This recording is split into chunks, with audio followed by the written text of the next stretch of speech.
Baik, Assalamualaikum dan salam sejahtera semua. Tuan-tuan dan puan-puan, berjumpa kita sekali lagi dalam Ikhlas Azali.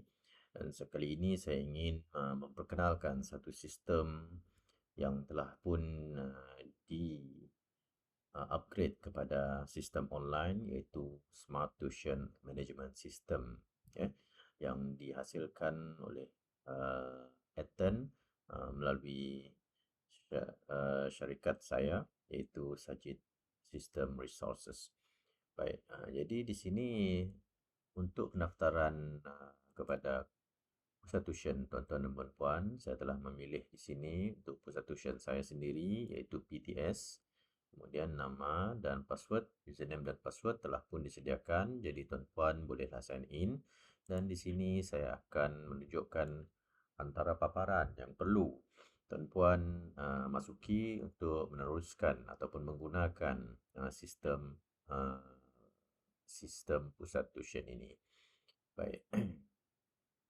Jadi antara paparan di sini adalah pertama sekali memanglah tuan-puan akan melihat kepada paparan admin di atas ini, yang mana tuan-tuan dan puan-puan bolehlah menukar gambar dan mengisi maklumat yang berkaitan di sini. Choose file dan change password, semuanya boleh dilakukan di sini. Okey, seterusnya di paparan dashboard pula, dia akan menunjukkan seperti biasa total of student, total teacher, total subject dan total class. Di sini adalah student growth, yang mana perkembangan student yang akan dilihat daripada bulan ataupun tarikh. Dan ini merupakan data untuk lelaki dan perempuan. Kemudian untuk memulakan sistem ini, apa yang tuan-tuan perlu lakukan adalah pertama sekali, hendaklah mendaftar kelas terlebih dahulu. Jadi, daftar kelas terlebih dahulu sebelum kita melakukan pendaftaran lain-lain. Ianya ibarat untuk membuka satu pusat tuition yang baru. Sebagai contoh, untuk pendaftaran kelas, saya sudah daftarkan 5 kelas di sini. Yang mana apabila saya mendaftarkan satu kelas, kita akan masuk dalam manage class. Di manage class ini dia terdapat edit dan delete. Jadi kalau kita nak menambah satu kelas, kita kenalah add new class. Add new class, saya nak add kelas sebagai contoh, kelas A. Boleh gunakan huruf besar ataupun kecil sesuai secara anda. Save class. Selepas kelas A itu diwujudkan di sini, maka kita akan keluar daripada sistem, pergi kepada akademik. Di bahagian akademik, kita hendaklah add subject. Add subject di sini bermaksud kita akan menambahkan subjek yang disediakan di pusat tuition anda. Sebagai contoh, subjek di sini saya nak tambah lagi kepada geografi. Perniagaan. Perniagaan. Sebab perniagaan tidak ada di sini, jadi saya tambahkan perniagaan. Untuk monthly payment perniagaan adalah contohnya RM60. Jadi kemungkinan pusat tuition tuan-tuan dan puan-puan mempunyai satu term ataupun fee untuk material. So kemungkinan material fee-nya adalah RM30 untuk one off setahun sahaja. Tahunan sekali bayar. Jadi kita add subject. Setelah add subject dan subjek perniagaan akan muncul di bawah sekali dengan material fee-nya RM30. Namun tuan-tuan boleh edit. Edit. Untuk contohnya bahagian ini saya belum lagi add fee-nya. Jadi di sini kalau edit tu RM20. Jadi kita save sahaja di bahagian tersebut. Jadi sebelum kita memulakan kelas subjek tadi, dan sebelum kita mendaftar student nanti, ada satu lagi perkara yang kita perlu lakukan, iaitu financial. Dekat financial iaitu set tuition fee. Okey, kalau ada. Okey, kalau ada. Kalau ada maksudnya kita set tuition fee kita. Berapa tuition fee itu? Ini adalah sekali, set this once only. Okey. Maknanya set untuk sekali sahaja. Okey, sekali sahaja. Only once.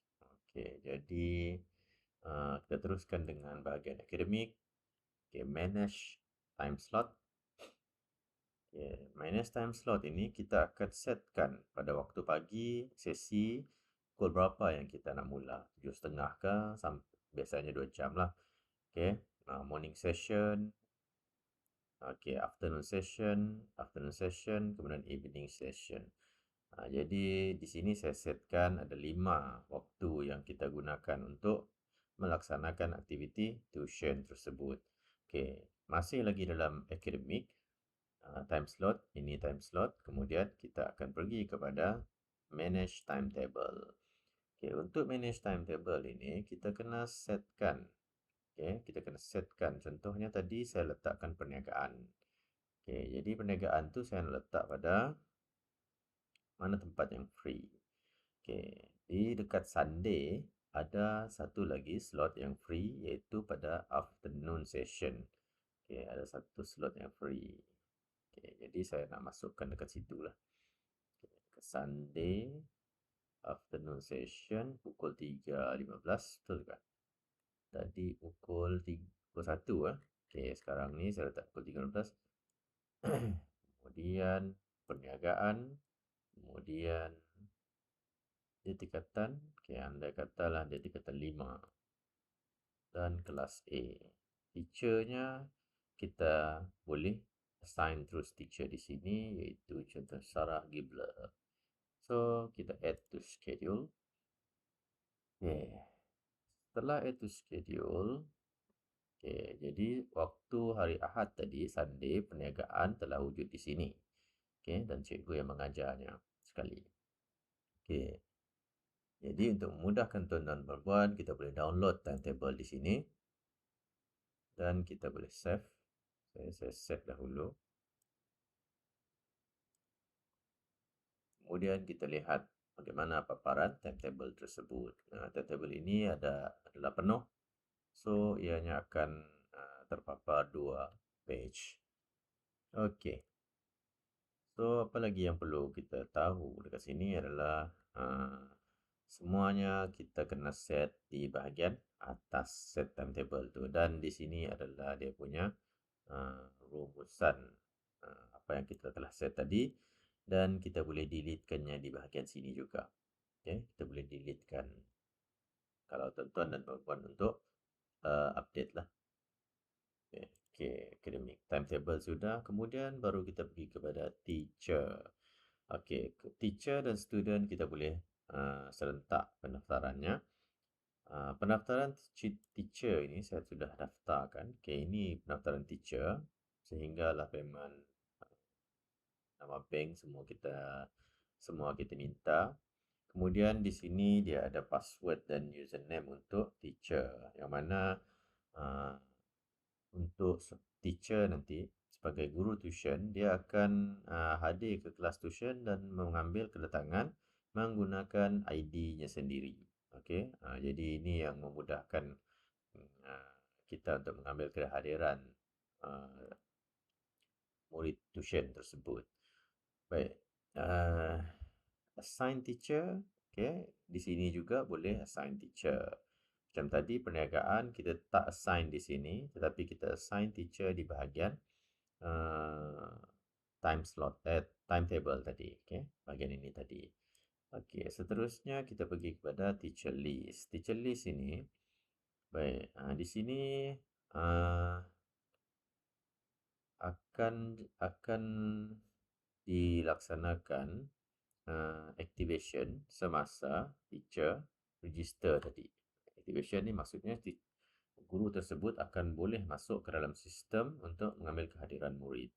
Okey, jadi di bahagian teacher attendant ini adalah kerja di bahagian admin. Bolehlah minta kelab kerani institution ataupun admin sendiri untuk apa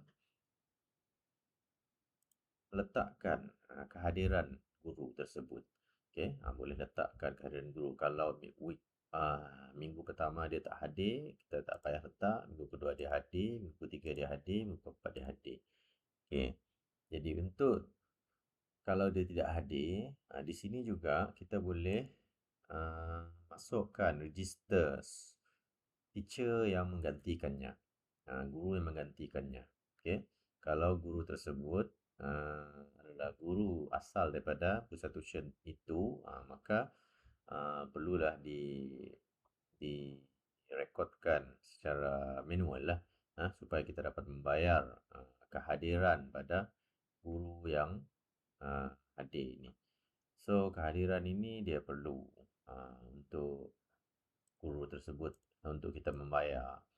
Contohnya ini, okey, saya letakkan kehadirannya adalah seperti ini, confirm. Okey. Dan masih lagi boleh diedit. Okey, setelah confirm, okey, ini kita tak perlu ambil lagi lah. Baik, seterusnya pada bahagian register student. Okey, ini adalah bahagian register student. Okey. Yang mana apabila register student ini apa yang akan dilakukan adalah dia ada 3 step. Okey, iaitu step pertama dia akan pergi kepada bahagian maklumat, step kedua dia akan pergi kepada bahagian pendaftaran apa subjek yang diambil, kemudian bahagian yang ketiga adalah pembayarannya. Okey. Jadi pembayarannya itu akan termasuk sekali dengan material fee kalau ada dan registration fee. Baik, jadi ini adalah student list yang telah pun saya cuba registerkan dan akan di-create ID-nya tersendiri secara unik di sini. Okey, jadi kita boleh juga untuk view profile contohnya. Okay. Bila kita view profile, kita boleh nampak dekat enroll timetable-nya adalah kelasnya di sini. Iaitu murid tersebut telah masuk pada hari Ahad dan hari Sabtu, kelas fizik dan kelas BM. Dan kelasnya sekali, ada masanya sekali. Di sini juga kita boleh menambah. Okay, untuk bahagian ini. Kalau pertambahan ini berlaku pada hari yang lain, bukan pada hari pendaftaran, maka contohnya, okay, jadi kalau kita klik sejarah, maknanya sejarah ada didaftarkan, boleh didaftarkan untuk murid tingkatan 5 si Farah ni tadi, si Fadilah yang saya klik ni tadi, murid yang bernombor register yang ini 4120. Okey, mungkin dia tingkatan 5, jadi sejarah pun ada tingkatan 5, so dia akan appear di sini lah. So kalaulah kita enroll satu tambahan subjek baru untuk murid tersebut, okey, kita klik save. Okey, jadi untuk ini si Fazilah ni tadi sudah mempunyai satu lagi subjek tambahan, tingkatan 4 subjek tambahan. So apabila dia ada satu subjek tambahan, kita kenalah merujuk semula kepada pembayaran. Okey, bagaimana kita merujuk kepada pembayaran? Kita pergi kepada financial student payment. Okey, student payment. Okey, untuk student payment, nombor yang Fazilah tadi adalah, saya lupa nombor Fazilah di bawah 4120. Okey, kita pergi kepada student payment dan letaklah 4120 dan search. Okey, searchnya telah berjaya. Okey, di sini 170 ini adalah yuran kepada keseluruhan. Jadi, apabila sejarah tadi telah saya add dalam kemudian, okey, add pada hari yang lain, mungkin dia nak tambah subjek. Jadi, bayaran RM50 ini hendaklah kita letakkan di sini sebagai resit.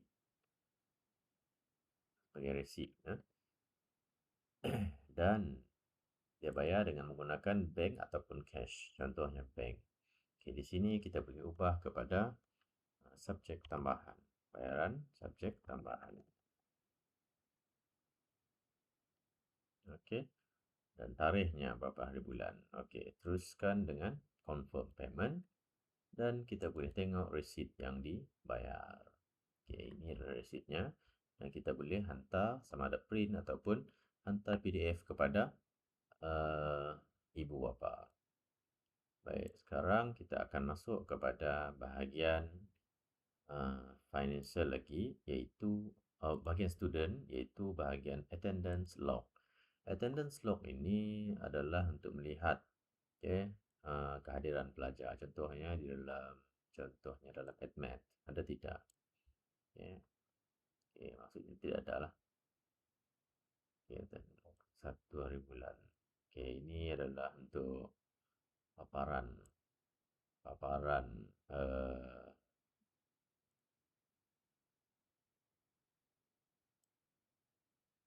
okay, dia akan nampak lah di sini ya. Baik. Ini tak ramai lagi pelajar. Kemudian kita pergi kepada teacher payment. Okay, bahagian teacher payment ni, contohnya lah pada bulan. Okay, tadi saya dah klik untuk seorang teacher, iaitu Sultan. Okay, Sultan. Jadi ini yang saya klik pada Sultan tadi. Total 3, 4, jadi 7 hari dia hadir kelas, okay, untuk biologi. So, apa yang kita perlu buat adalah pembayaran. Okay, mungkin pembayarannya dalam masa 7 hari ini, tuan-puan sebagai pemilik pusat tuition ada rate-nya tersendiri. Okay. Satu subjek mungkin seorang murid mungkin tuan-puan bayar kepada seorang guru tuition tu apakah RM25 ataupun RM30. Contohlah separuh daripada yuran. Jadi tuan-tuan bolehlah kira, kemudian masukkan amountnya di sini. Contohnya 300. Saya ambil contohlah 3 darab dengan 7 darab dengan 300. Okay, ambil lah 300. Contohlah. Kemudian cikgu bayar okay, bayar dengan menggunakan bank. So, kita klik saja confirm dan print voucher. Ini adalah bayaran kita kepada guru tuition tersebut. Okey, sekarang dan baik, apa lagi yang kita perlu lihat di sini adalah cash flow. Cash flow-nya adalah seperti ini, yang mana apa sahaja transaksi yang telah kita lakukan di dalam sistem ini akan tercatat di sini by month. Okey. Jadi total ini tadi saya telah melakukan bayaran subjek tambahan RM50, dia telah pun masuk di dalam bahagian in. Kemudian salary kepada cikgu, okey, RM350, dia keluar daripada akaun melalui bank, okey, melalui bank di sini. Jadi dia akan pergi kepada out, okey. Dan kategorinya di sini teacher, student dan ada juga registration. So di sini masih ada 1,300 dalam tangan bank account dan ini adalah total. Okey. Jadi kalaulah transaksi itu contohnya transaksi itu perlu dikemaskini ataupun tidak berlaku. So, tuan-puan bolehlah delete transaksi tersebut dan duit itu akan kembali ke akaun yang asalnya. Baik, apabila kita pergi kepada bulan Mei contohnya, update view. Okay, ini bulan Mei yang lepas. Jadi, balance yang di bawah, okay, balance ini ataupun balance ini akan dibawa ke bulan Jun. Sebagai contohnya Jun. Okay. Okay, balance tadi 1,650 dan dibawa ke bulan Jun dan balance yang di atas ini nanti akan dibawa ke bulan 7 iaitu bulan Julai. Okay. Jadi ini adalah untuk bulan Julai. So balance-nya seperti ini. Okay. Jadi itu sahaja untuk cara-cara menggunakan attend Smart Tuition System Management. Okay. Jadi andai kata tuan-tuan berminat untuk memilikinya, ianya amat mudah digunakan dan ini juga boleh okey, boleh kita jana satu rekod generate report. Kita boleh generate report dan dia akan print cash flow kita seperti ini. Okay. Jadi sangat mudah dan semoga ianya bermanfaat, dan sekiranya tuan-tuan berminat, bolehlah lihat kepada description yang saya sediakan di ruangan bawah. Okay. Sekian itu saja daripada saya. Terima kasih. Assalamualaikum.